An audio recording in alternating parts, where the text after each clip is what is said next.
없으니 항상 기도하고 깨어 있어서 기쁨으로 보좌 앞에 우리 나가서도록 그때까지 참고 기다리겠네. 나 밟을 때 나의 일에 나 밟을 때 나의 일에 나 밟을 때 나의 이름 부를 때에 잔치 참여하겠네.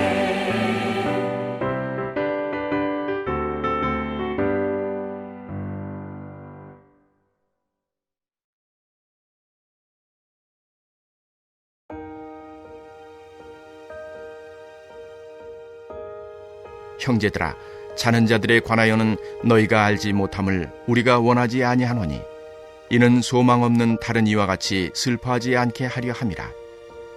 우리가 예수께서 죽으셨다가 다시 살아나심을 믿을진대 이와 같이 예수 안에서 자는 자들도 하나님이 그와 함께 데리고 오시리라. 우리가 주의 말씀으로 너희에게 이것을 말하노니 주께서 강림하실 때까지 우리 살아남아 있는 자도 자는 자보다 결코 앞서지 못하리라. 주께서 호령과 천사장의 소리와 하나님의 나팔 소리로 친히 하늘로부터 강림하시리니 그리스도 안에서 죽은 자들이 먼저 일어나고 그 후에 우리 살아남은 자들도 그들과 함께 구름 속으로 끌어올려 공중에서 주를 영접하게 하시리니 그리하여 우리가 항상 주와 함께 있으리라. 그러므로 이러한 말로 서로 위로하라. 형제들아, 때와 시기에 관하여는 너희에게 쓸 것이 없음은 주의 날이 밤의 도둑같이 이를 줄을 너희 자신이 자세히 알기 때문이라. 그들이 평안하다 안전하다 할 그때에 임신한 여자에게 해산의 고통이 이름과 같이 멸망이 갑자기 그들에게 이르리니 결코 피하지 못하리라. 형제들아, 너희는 어둠에 있지 아니하매 그날이 도둑같이 너희에게 임하지 못하리니 너희는 다 빛의 아들이요 낮의 아들이라. 우리가 밤이나 어둠에 속하지 아니하나니 그러므로 우리는 다른 이들과 같이 자지 말고 오직 깨어 정신을 차릴지라. 자는 자들은 밤에 자고 취하는 자들은 밤에 취하되 우리는 낮에 속하였으니 정신을 차리고 믿음과 사랑의 호심경을 붙이고 구원의 소망의 투구를 쓰자. 하나님이 우리를 세우심은 노하심에 이르게 하심이 아니요 오직 우리 주 예수 그리스도로 말미암아 구원을 받게 하심이라. 예수께서 우리를 위하여 죽으사 우리로 하여금 깨어있든지 자든지 자기와 함께 살게 하려 하셨느니라. 그러므로 피차 권면하고 서로 덕을 세우기를 너희가 하는 것 같이 하라. 샬롬. 선물로 열어주신 이 하루도 주님과 동행하면서 허락된 우리의 삶의 자리마다 행복한 믿음의 여정 이어가시기를 거룩하신 주님의 이름으로 축복합니다. 오늘 함께 읽은 데살로니가 전서는 데살로니가 교회에 보내는 바울의 편지입니다. 신약 성서에서 가장 먼저 기록된 서신서이기도 하죠. 예수님이 부활 승천하신 이후에 임박한 종말 사상으로 신앙의 혼란을 겪고 있는 그 성도들을 격려하고 또 재림과 부활에 관한 올바른 신앙을 가르쳐서 극단적인 종말론에 미혹되지 않게 하려는 목적으로 기록된 서신서입니다. 여러분 기억하시나요? 우리나라에서도 시한부 종말론을 주장하면서 매우 큰 사회적 문제를 야기했던 다미 선교회 사건이 있었습니다. 바로 이장림 목사가 1992년 10월 28일 24시에 휴거, 곧 예수님이 다시 오셔서 이끌어 가실 것이다 라는 그 휴거가 일어날 것이라고 주장하면서 사람들을 미혹하고 사회의 혼란을 야기했던 사건입니다. 이 사건은 20세기에서 21세기로 넘어가려는 그 세기의 말에 뒤숭숭한 사회적 분위기와 또 1991년에 발발했던 걸프전이 세계대전으로 확전될 수 있다는 그 불안감에 편승해서 중부메일에 대서특필되면서 사회 전반을 뒤흔들어 놓았던 사건입니다. 당시에 데살로니가 교회 성도들은 이미 세상을 떠난 성도들이나 죽음이 얼마 남지 않은 성도들을 염려했습니다. 그리고 디모데를 통해 바울에게 성도가 죽으면 어떻게 되는지에 대해서 질문했던 것입니다. 오늘 함께 읽은 본문의 시작 13절은 이것에 대해서 바울의 가르침을 기록하고 있습니다. 우리 함께 읽어보겠습니다.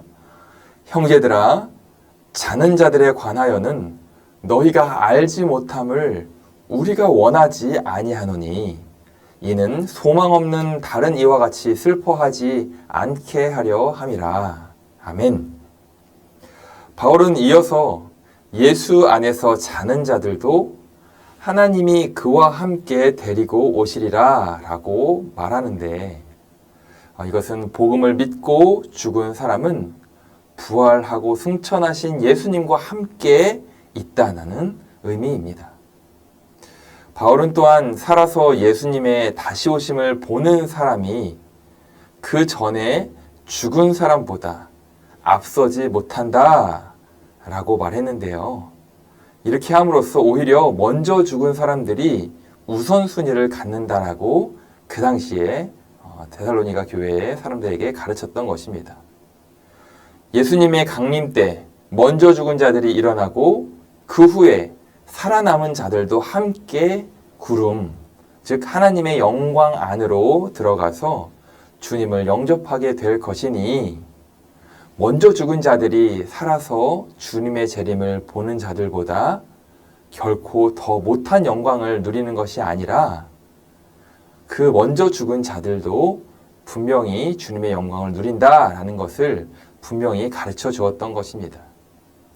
그러므로 바울은 데살로니가 교회 성도들에게 주님과 항상 함께 있을 것이니 이 죽음을 두려워하지 말고 서로 위로하라라고 권면했던 것입니다. 로마 공화정 시절에 개선 장군이 행진을 할 때 그 옆에는 메멘토 모리, 메멘토 모리, 즉 죽음을 기억하라 라고 외치는 노예를 세웠다고 하죠. 그 이유는 전쟁에서 승리하고 돌아온 지금은 세상을 다 가진 것 같아도 언젠가는 죽음을 맞이하게 됨을 기억하라 라는 그 의미입니다. 역설적이게도 여러분, 모든 인생은 태어나는 순간 죽음을 향해 달려가는 존재라고 할 수 있습니다. 죽음은 끝이고 영원한 이별이고 영원한 단절을 의미하기 때문에 어느 누구도 죽음을 반기는 사람은 없을 것입니다. 사랑하는 이가 죽으면 슬픔을 느끼는 것은 하나님께서 우리에게 주신 슬픈 감정, 당연한 것입니다. 그러나 여러분, 성도에게 있어서 죽음이란 하나님께서 이 땅에서 허락하신 그 생의 문을 닫고 영원한 하나님 나라로 향하는 문을 여는 그 과정일 뿐이라는 것을 여러분 꼭 기억하시기 바랍니다. 그래서 성도의 죽음은 영원한 종말이 아니라, 완전한 끝이 아니라 영광스러운 부활을 앞둔 잠시 동안의 기다림입니다. 성도는 죽음을 이기시고 부활 승천하셔서 부활의 첫 열매 되신 예수 그리스도를 따라 우리도 부활할 것을 믿는 하나님의 백성들이기 때문입니다. 그렇다면 다시 오실 예수님을 기다리는 성도들은 어떻게 살아야 할까요? 그 때와 시기를 묻는 제자들의 질문에 여러분 기억하시죠? 예수님조차도 그것은 하늘 아버지의 주권에 달려 있다라고 말씀하셨습니다.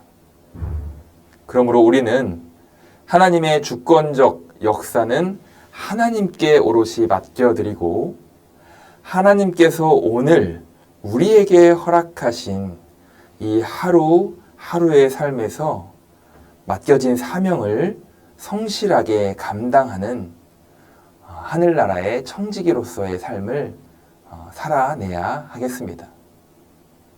바울은 임신한 여자에게 해산의 고통이 이르는 것처럼 주님의 재림이 도둑같이 임할 것이니 밤이나 어두움에 속한 다른 이들과 같이 잠들어 있지 말고 빛의 자녀들로서 오직 깨어서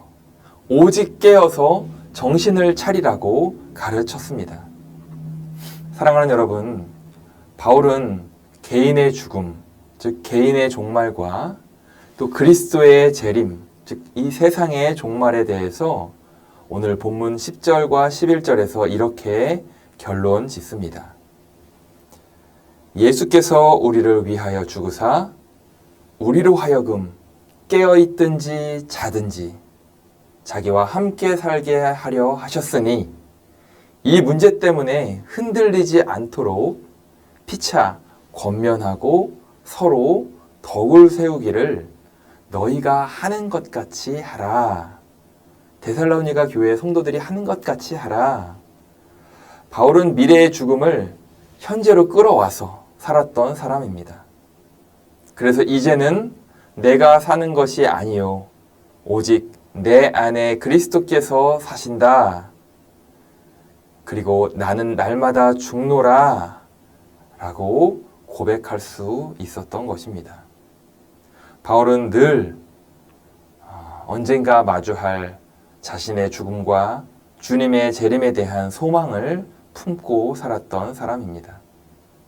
하나님의 은혜로 하나님 나라의 백성, 곧 성도로 부름받아서 사명 감당하며 사는 우리의 삶의 자세가 오늘 바울과 같기를 원합니다.